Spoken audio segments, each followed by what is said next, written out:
It is the Ryan Podcast. This is the Friday, August 18th edition. This is a big time of year for back to school stuff. And so today you'll hear about Isaiah and I's first weeks at college, how we spent them.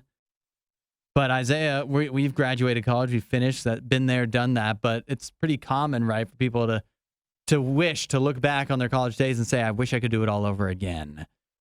I'd love to relive it. If you could go back and do it all over again, where would you go to college? Would you go to the same place, or would you switch it up? What would you do differently? I liked my college experience a lot. Mm-hmm. I went to a really fun school in downtown Indianapolis. It was a great location, but if I were to go back and do it again, I would select differently, I think.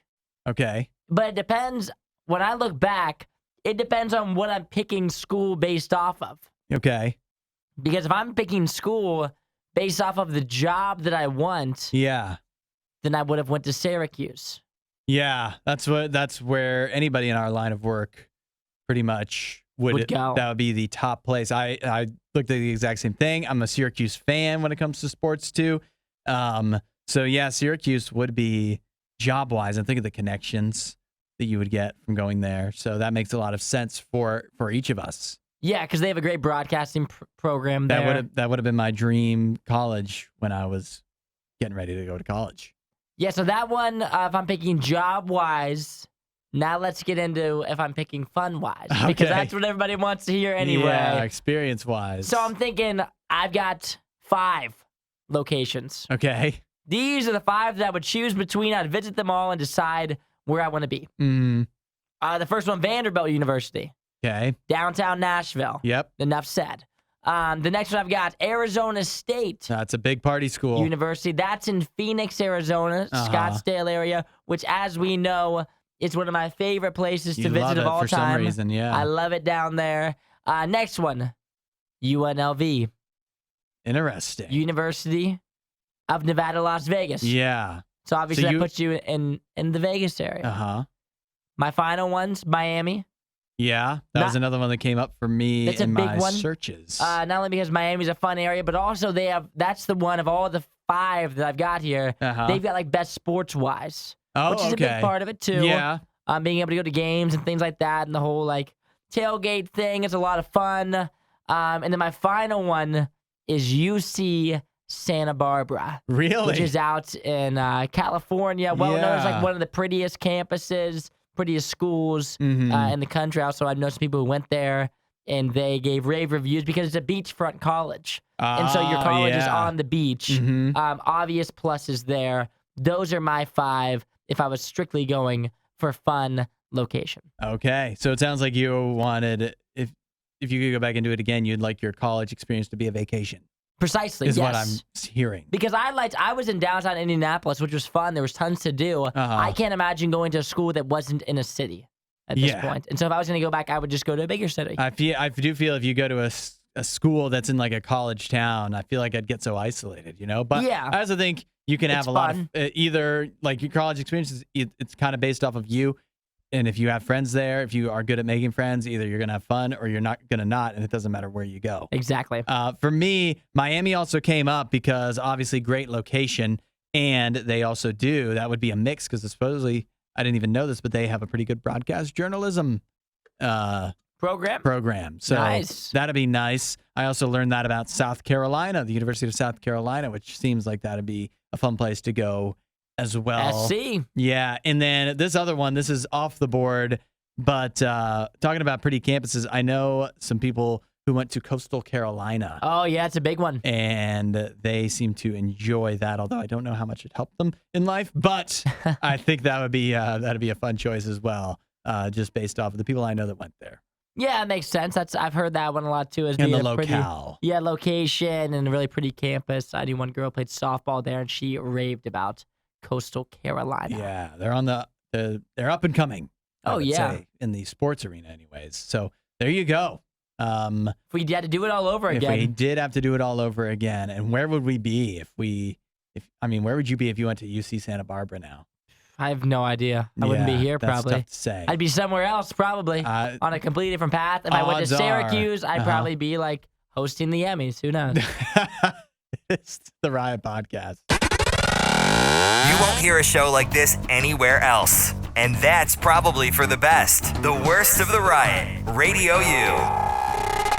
Isaiah, when someone texts you something funny, what abbreviation do you use to let them know? Usually I'll do like a crying, laughing face emoji. Yeah, you do love the emojis. Or I'll say like LOL. You say LOL. Or haha. Uh-huh. Oh, Or, ha-ha. or even sometimes ha ha ha. Depending on how funny it is. A triple ha. And then if it's really funny, then I'll capitalize and I'll do ha ha ha ha ha. And that's what I've got for you. You have a ha-ha limit? No, I have no limit. No limit. It just It'll depends keep on how going. funny it is. It depends on how like extra I'm really trying to be. Yeah. How funny I really think they're being. I'll tell you that I can tell you must be old. You must be a millennial because LOL is so outdated.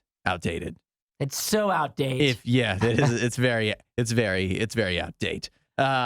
No, if you were hip like me, Isaiah, you would know. You would know that when somebody texts you something funny now, you use the abbreviation EJBOL. EJBOL? EJBOL. IJBOL. Which, I've seen this online. Yeah. And I don't know what the heck that even means. You don't know what it means? I think it's pretty. IJBOL. Yeah, I think it's fairly simple to figure out.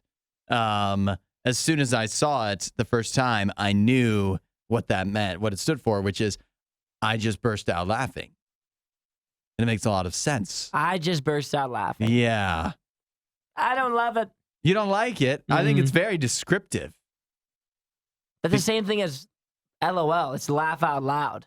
I just burst out laughing. It's the exact same thing. It's not the same It's the because exact same. laughing out loud could mean any number of things. I just burst out laughing means that you went from sitting there in silence to, ha!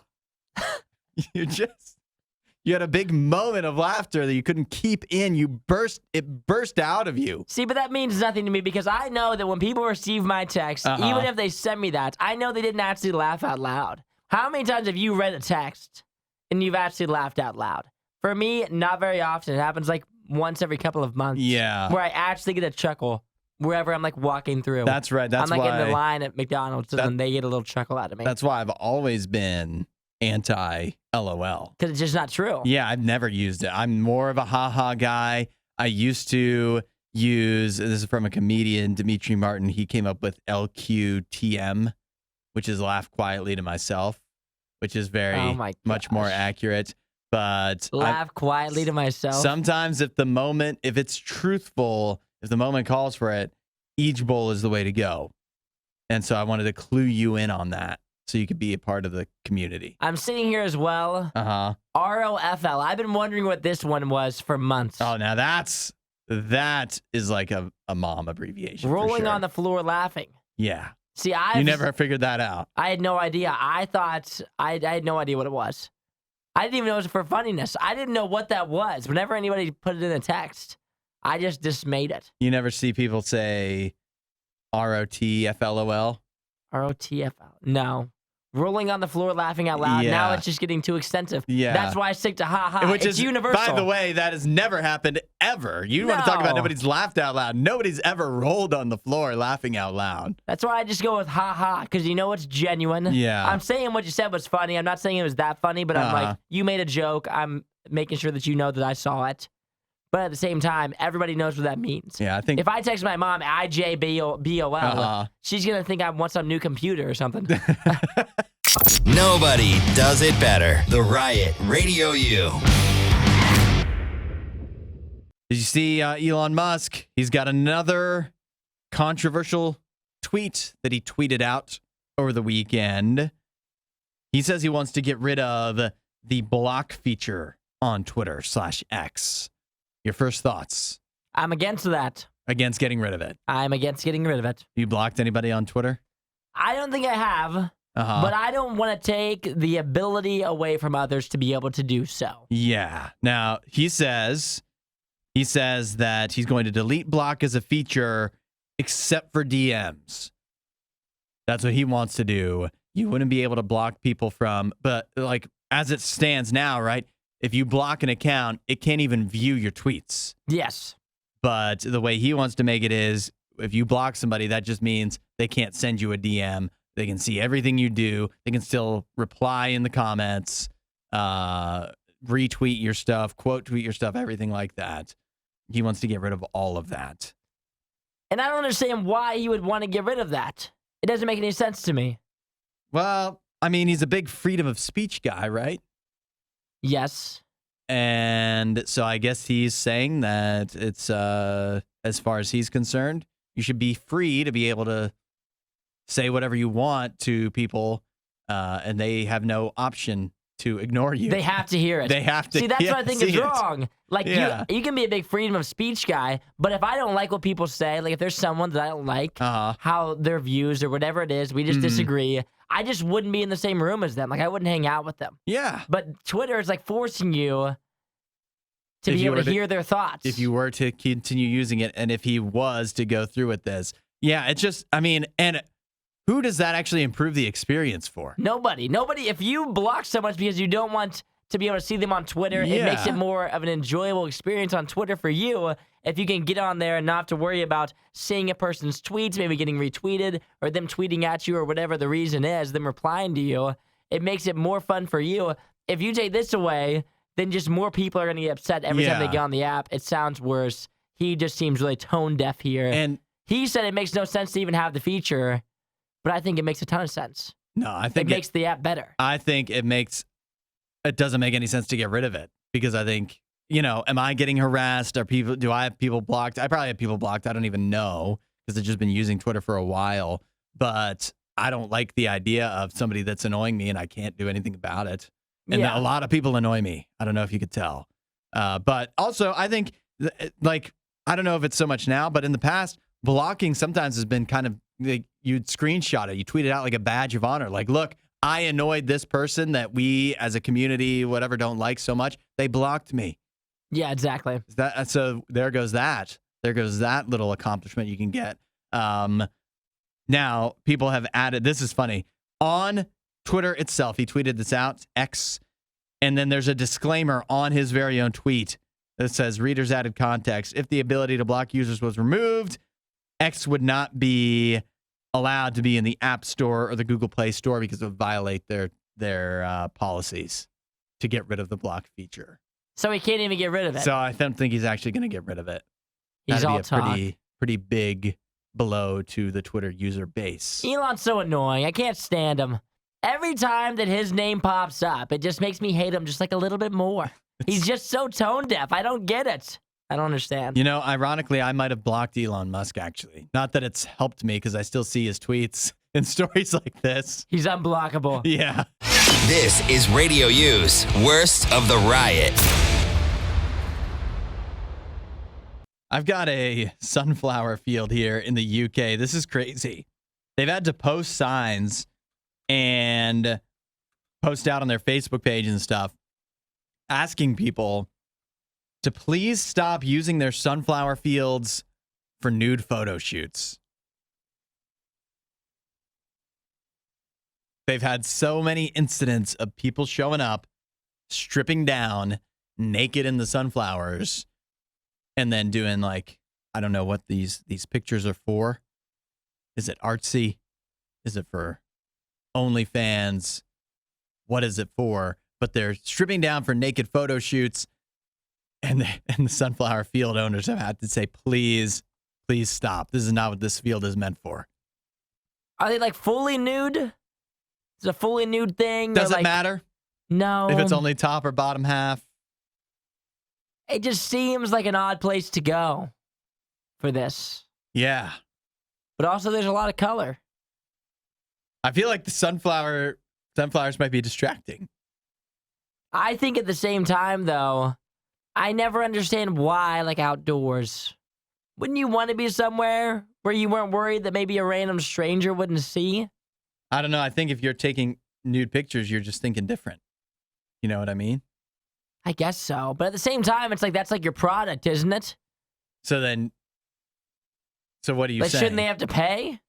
Isn't that the point? To be able to see you naked? I guess so. I mean, why else are you doing this? Well, I mean, maybe a few random strangers, a drop in the bucket compared to all the people online. I guess so. And I don't know. Maybe these are for, I don't know. It sounds like they've had so many incidents that there have to be like various different outlets that people are using these for. But I do like sunflowers. I can see how that would be more of an artsy setting where it's like, no, these aren't for, this isn't porn. This is for an art project. No. You don't think so? I hate when people do that. The whole artsy nude thing. Yeah. That's not like a thing. I don't understand because that. you can think of it too. It's art. It's not art. It's just nudity. Like, what do you mean? I don't get that You whole could thing. be naked and not even have the pictures have your nakedness completely in view. And then it's in the sunflowers. And so then, like, you post them online, they wouldn't even get, like, flagged on Facebook, but people still might unintentionally see things. Because that's what the sunflower field owners are concerned about. This is open to the public. Families and just people of all kinds show up, and they don't want to be seeing, free nipples and who knows what else hanging out. That's not what they were expecting when they came, just to see some sunflowers, Yeah, it's a wild thing for me to even comprehend. The whole, especially like it's yet again being outdoors. Yeah. And there was 3 on the same day. Yeah. Like the supply versus demand here is crazy. Now, I don't that's true. understand. That is true. It seems like every day there's someone who's like, you know what? Maybe it's me. Maybe I'll be the one to post myself naked. I feel like we've had enough. I feel like there's more than enough. If you read the right sites, you see enough people of like, I was making minimum wage or whatever, and then I got on OnlyFans and now I'm a millionaire. You see enough of those stories that maybe you're right. Maybe it's tricked enough people. They think I just gotta find my niche. But then again, and my niche is sunflowers. If you find like the right like subreddit, they'll be like, yeah, I tried OnlyFans. I made like 60 cents and millions of people saw me naked. Yeah. Seems like it's not really an ideal choice. Yet again, supply versus demand. I feel like we have enough. I mean, 3 people went on the same day to take nude photos at a sunflower patch. Mm-hmm. Like, what's going on here? What are we doing? I don't understand. No wonder nobody's working at McDonald's. It is. Nobody's working at Burger King. The drive-thru's so slow. You can make a better I wonder why. You can make a better living naked in a sunflower field. I guess so. Wasn't that a great Riot clip? While you're here, you should watch more of our videos and subscribe so you don't miss what we do next.